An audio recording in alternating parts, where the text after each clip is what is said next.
Hey there, Daniel's back! Thanks for tuning in, guys. So, ito na naman si Kuya.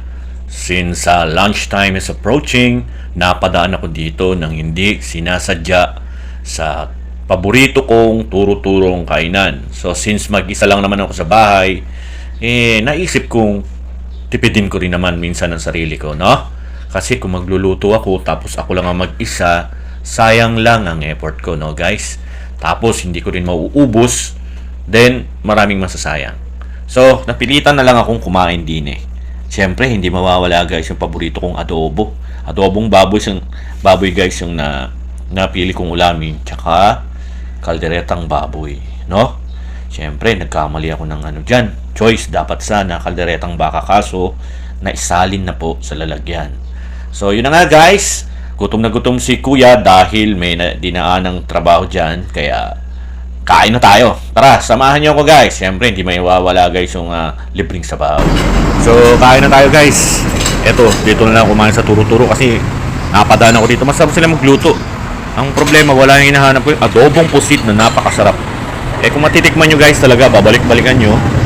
Kaya ako bumabalik dito. Napakasarap nila magluto guys.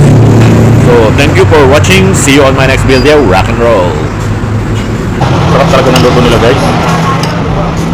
Kaya madalas ako kumain dito guys.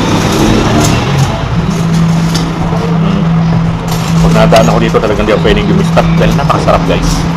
Tara, kain tayo ha. Baka di pa kayong makain guys.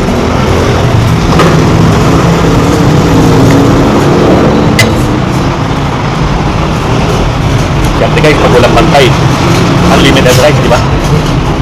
Boss, pa-order pa nga ako ng isang rice. Pag walang bantay, kailangan maraming kanin.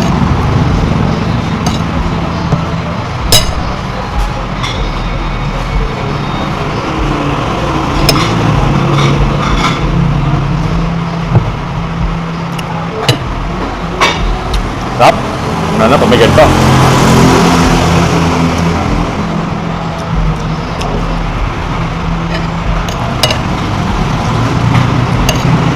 Sarap gabi.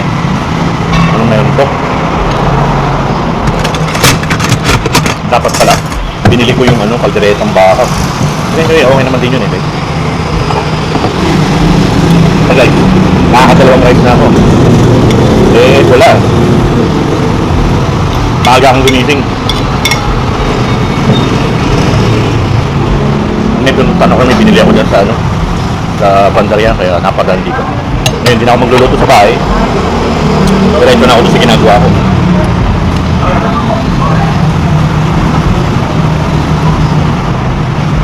So, kapara ko muna to guys. Kain muna tayo para makapag-concentrate si Kuya. Hindi makapag-focus eh. Pasensya na kayo, walang lighting dito. Walang ganong lighting. Hindi kagaya sa bahay, maraming ilaw. Siguro titipid yung may-ari. So, ulit ko para sa inyo lahat guys. So, sarap na ito.